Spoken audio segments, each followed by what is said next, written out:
Jangan berpikiran normal, tapi inovatif. Ya, di luar kebiasaan lah, bukan normal, di luar kebiasaan. Seperti itu. Ya. Apa inovasi-inovasi kita untuk kita lakukan? Kemarin Pak Presiden menyampaikan di awal pandemi Covid kita melakukan WFH, work from home, bekerja di rumah, tapi seolah-olah kayak cuti katanya gitu kan. Kayak cuti, nggak ada bekerja, kayak itu. Jadi padahal seharusnya kita lebih keras bekerja seperti itu. Nah sekarang dengan ramalan pertumbuhan ekonomi yang dikhawatirkan tumbuh minus, maka program-program prioritas harus mencapai yang diharapkan. Alangkah hebatnya ketika di tengah pandemi COVID-19, di tengah krisis yang seperti ini, ternyata ada acara-acara wisuda graduasi PKH. Itu hebat sekali.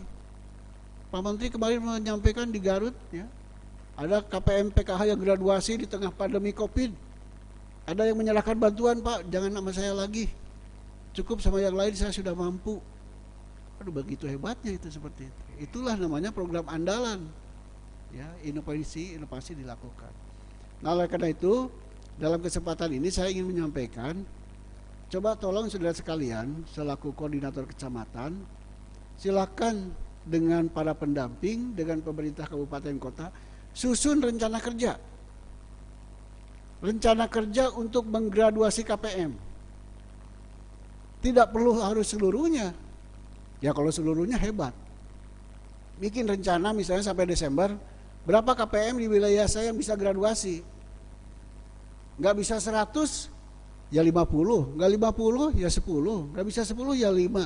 Nggak bisa 5, ya 1. Nggak apa-apa. Jangan sampai selama 7 tahun tak ada satupun yang graduasi. Habis PKH-nya, habis komponennya, baru dinyatakan graduasi. Graduasi terpaksa. Jadi graduasi itu ada dua bagian, dua sisi. Ada graduasi by design dengan perencanaan yang matang. Ada graduasi by accident, artinya karena insiden aja. Mungkin tiba-tiba KPM-nya nikah sama duda kaya, gitu kan. Ya kan nggak pantas, masa udah naik Fortuner masih terima PKH, keluarlah dia gitu kan, karena nikah. Ya nggak apa-apa, itu hikmah. Ya. Tapi yang lebih bagus adalah saudara sekalian membuat desain. Tentunya tidak sendiri, bisa dengan dinas sosial, dengan KPM-nya sendiri, dengan yang tadi saya sampaikan, lingkungan strategis di seputar masyarakat itu ada apa, ada lembaga apa. Nah oleh karena itu saudara sekalian dituntut untuk mampu dalam 3 hal. 1, berkoordinasi dengan siapapun yang bisa meningkatkan kualitas program, yang bisa membawa KPM ini graduasi. Berkolaborasi. Kolaborasi itu antar 2 bagian yang berbeda. Itu jadi berkolaborasi. Ya, kolaborasi itu kayak misalnya ada benda cair apapun, mau sirup, mau minyak, mau apa, tapi kalau di satu wadah dia akan bercampur. Itu ada kohesi, ya. Ada juga yang kolaboratif itu sifatnya adesi, kayak lem. Ya. Kalau misalnya kayu dengan kayu, kalau dilem nggak kuat harus diikat. Nah, itu kolaborasi seperti itu, ya. Atau bersinergi, masing-masing punya kekuatan. Di sini ada program UKM, di sini ada KPM PKH, kemudian disinergikan. Siapa yang mensinergikannya? Ya bukan KPM, tapi saudara sekalian.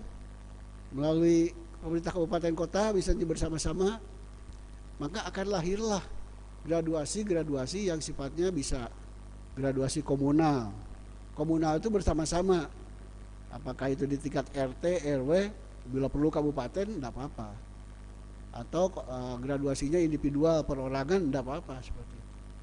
Yang penting ada rencana kerja. Lalu kemudian rencana kerja itu juga jangan hanya di atas kertas. Ada beberapa skema yang harus saudara optimalkan. Misalnya skema P2K2. Kan selama ini ada ya. Saudara sudah ngikutin ya. Ya, P2K2 kalau dulu namanya Family Development System ya. Sekarang di Indonesia kan malah kepanjangan, saya nggak hafal. P2K2 itu pertemuan peningkatan kemampuan keluarga. Nah, lebih panjang, lebih nggak hafal. Enak FDS gitu kan. Seperti itu. Nah, di situ saudara sekalian jejaring, ya. Tidak perlu saudara yang melakukan kayak tukang bakso, ya. Mencuci piring sendiri, menghidangkan sendiri, merasakan sendiri, kalau nggak laku dimakan sendiri, gitu kan. Jangan lakukan sendiri, misalnya dengan petugas kesehatan terdekat atau siapa, ya, dalam kumpulan-kumpulan itu. Memotivasi diri. Bisa saja berdayanya bukan karena PKH, tapi ada faktor lain yang bisa dibangkitkan. Misalnya diikutkan ke usaha di mana dan sebagainya seperti itu. Yang penting ada dalam masa saudara sebagai pendamping berhasil menggraduasi KPM. Itulah tantangannya. Berat kan jadi pendamping PKH kalau targetnya begitu? Berat pasti, ya. Jadi harus ada dalam suatu riwayat saudara sebagai pendamping adalah berhasil mendampingi menggraduasi KPM PKH. Ya mungkin sekarang baru seperti itu himbauan. Besok-besok kita tekankan, kita keraskan. 5 tahun pendamping tidak bisa menggraduasi keluar. Bisa begitu targetnya. Karena sekarang target yang diukur adalah target kinerja. Bukan target asal pekerjaan terlaksana. Kalau target pekerjaan asal terlaksana, saya nggak usah ke Kuningan. Saya di kantor aja biar dilaksanakan direkturnya cukup, gitu ya. Itu mesti berjalan seperti itu. Tapi kan harus yang disampaikan. Tidak sekadar program itu habis, tapi ada kinerja yang dituntut. Nah, oleh karena itu di era saya PKH ini, ya dengan Pak Menteri saya sudah sampaikan, kalau dari sisi proses ini sudah stabil, sudah established, sudah bagus lah. Ya ada sedikit kecil-kecil itu kita benahi lah. Kalau kita masih mendengar KPM PKH menggadaikan kartu KKS dipegang pendamping, kartu KKS ada di Bank Emok, itu sebenarnya kesalahan-kesalahan mendasar. Hal-hal yang sebenarnya saudara bisa lakukan. Jangan karena ada di Bank Emok sampai kedengar ke presiden, ke menteri seperti itu, ada surat kaleng, aduh, ngeri kita ya. Jadi menurut saya itu hal-hal yang bisa kita selesaikan lah seperti itu ya. Ya saya tidak menutup kemungkinan yang seperti itu ada, tapi kalau diimbangi dengan prestasi itu bagus. Nah terlebih lagi ketika saya di Dirjen Dayasos, saya sudah melihat strategi dari PKH ini sangat bagus. Program saya